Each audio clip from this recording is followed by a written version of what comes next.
কান্দি শুনিব অলপ মই বাইবেলৰ পৰা যোহনে লিখা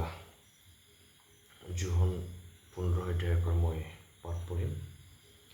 15 অধ্যায় 4, 5, 6 তোমালোক মোত থকা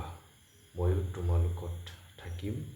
দ্ৰক্ষলতাত লাগি নাথাকিলে ডালে যেনেকৈ আপোনা আপুনি গুটি ধৰিব নোৱাৰে তেনেকৈ মোত নাথাকিলে তোমালোকেও নোৱাৰা মই দ্ৰক্ষলতা তোমালোক ডাল যিজন মোত থাকে আৰু ময়ো যিজনত থাকোঁ সেইজন বহু ফলৱান হয় কিয়নো মোৰ বাহিৰে তোমালোকে একো কৰিব নোৱাৰা কোনোৱে যদি মোক নাথাকে তেন্তে তাক ডালৰ দৰে বাহিৰলৈ পেলোৱাত সি শুকাই যায় আৰু সেইবোৰ গোটাই জুইত পেলাই দিয়া হয় তাতে পুৰা যায়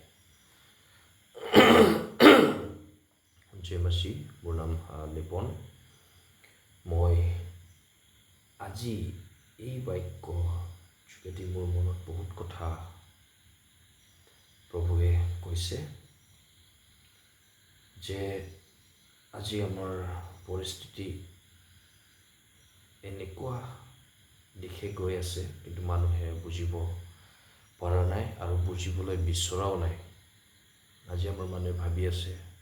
মই প্ৰভুত ঠিকে আছোঁ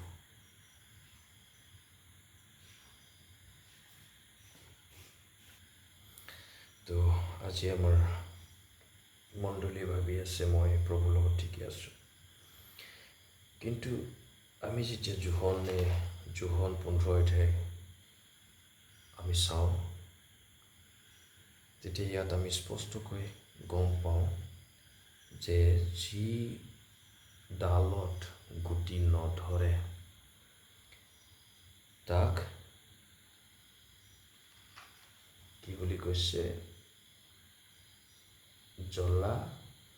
জুইত পেলাই দিয়া হ'ব আৰু গুটি নধৰাৰ কাৰণটো কি বুলি কৈছে যিজনে ইয়াতে কৈছে তোমালোক মোত থকা ময়ো তোমালোকত থাকিম দ্ৰক্ষলতাত লাগি নাথাকিলে ডালে যেনেকৈ আপোনা আপুনি গুটি ধৰিব নোৱাৰে তেনেকৈ মোত নাথাকিলে তোমালোকেও নোৱাৰা ভালদৰে শুনক ইয়াতে স্পষ্টকৈ কৈছে যে মোত নাথাকিলে তোমালোকেও নোৱাৰা বুলি কৈছে তেনেকৈ মোত নাথাকিলে তোমালোকেও নোৱাৰা মানে আমি ইয়াতে স্পষ্টকৈ বুজিব পাওঁ যে আমি যীশুৰ লগত নাথাকিলে আমি কেতিয়াও নিজে আমি গুটি ধৰিব নোৱাৰোঁ আৰু আজি আমি গুটি ধৰিব নোৱাৰাৰ কাৰণটো ফল আনিব নোৱাৰাৰ কাৰণটো হ'ল আমি যীশুৰ লগত নাই আৰু আমি সেই নাথকাৰ কাৰণে আজি আমাৰ ফল নাই আমাৰ ডালত ফল নাই ভালদৰে শুনিব মণ্ডলী মই অলপ সাৱধান বান্ধি দিব বিচাৰিছোঁ যেন আপোনাকো এই ডালৰ নিচিনা জুইত যেন পেলাই নিদিয়ে আৰু জুইত পেলোৱাৰ আগতে সাৱধান হওক যদি আমি আমাৰ ডালত আমাৰ জীৱনত যদি ফল আনিবলৈ নোৱাৰোঁ ঈশ্বৰে আমাকো সেই জ্বলা জুইত পেলাব আৰু বাইবেলত চিধা কোৱা আছে যে যিজনে প্ৰভুৰ লগত নাথাকিব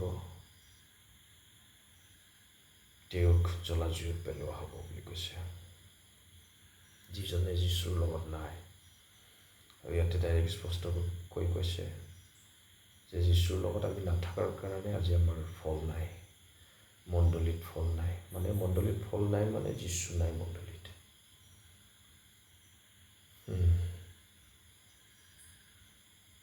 যীশু নাই মণ্ডলীত যীশু নাথাকাৰ কাৰণে ফল নাই তোমাৰ জীৱনতো ফল নাই তোমাৰ লগত যীশু নাথাকাৰ কাৰণে হয় আপুনি ভাবি আছে মই বাইবেল পঢ়িছোঁ গীৰ্জাত আহিছোঁ, সময়মতে উপাসনা কৰিছোঁ। যদি আপুনি সঁচাকৈ যীশুৰ লগত থাকি উপাসনা কৰিছে, তেতিয়াহ'লে আপোনাৰ জীৱনত ফল দেখা পাব। যদি আপোনাৰ জীৱনত ফল নাই, তেতিয়াহ'লে সাৱধান হৈ যাওক আৰু যীশুৰ লগত আহিবলৈ কাৰণে চেষ্টা কৰক। মই মণ্ডলীক কৈ আছোঁ, অন্য জাতিসকলক কোৱা নাই।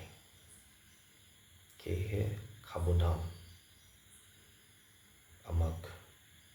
আমাৰ ডালবোৰ কাটি জুইত পেলোৱাৰ আগতে আমি যীশুৰ লগত আহিব লাগিব। আৰু যীশুৰ লগত আহিম তেতিয়া যীশুৱে আমাৰ কাৰণে ফল আনিব, আমাৰ যোগেদি ফল আনিব। তেতিয়াহে আমি ক'ব পাৰিম আমি ঠিক আছোঁ, ঈশ্বৰৰ লগত আমি খাৰা আছোঁ, আমাৰ গীৰ্জাত যোৱাটো সম্পূৰ্ণ হৈছে। Praise the lord. ভালদৰে শুনক আৰু সাৱধান হওক জুইত পেলোৱাৰ আগতে। খালি আমি মুখৰ লগত যীশু মাতিলে নহ'ব, অন্তৰতো আমি যীশুক আনিব লাগিব। যদি আমাৰ অন্তৰত যীশু নাই, আমাৰ লগত যীশু নাই, আৰু আমি কেনেকৈ গম পাম যে আমাৰ জীৱনত যেতিয়া ফল নাথাকিব, নাহিব, আমাৰ জীৱনত ফল নাহিব, তেতিয়াই আমি বুজি পাম যে আমাৰ লগত যীশু নাই। যীশুক আনক, প্ৰাৰ্থনা কৰক, যীশুক মাতক, খোজা তেহে পাবা বুলি কৈছে, ঠকৰিয়া বুলি কৈছে। যীশু নিশ্চয় আহিব। প্ৰকাশিত বাক্যত কৈছে, যীশু তোমাৰ দুৱাৰত আছোঁ বুলি কৈছে, খুলি দিয়া বুলি কৈছে। গ্ৰহণ কৰা, যীশুক গ্ৰহণ কৰা, নহ'লে বা নৰকত যাবা। মই এই ভিডিঅ' চোৱা সকলোৰ ওপৰত প্ৰভু যীশুৰ নামত মই আশীৰ্বাদ প্ৰাৰ্থনা কৰিছোঁ, আৰু আজি ৰিচিভ কৰা, গ্ৰহণ কৰা যীশুক, যীশুৰ নামত ধন্যবাদ দিছোঁ। সকলোকে এই ভিডিঅ' চোৱাৰ বাবে, আৰু এই ভিডিঅ'ৰ যোগেদি আপুনি যে চেঞ্জ হ'বলৈ গৈ আছে, আৰু এই বাক্য গ্ৰহণ কৰাৰ বাবে, মনত লোৱাৰ বাবে প্ৰভুৱে আশীৰ্বাদ কৰিব।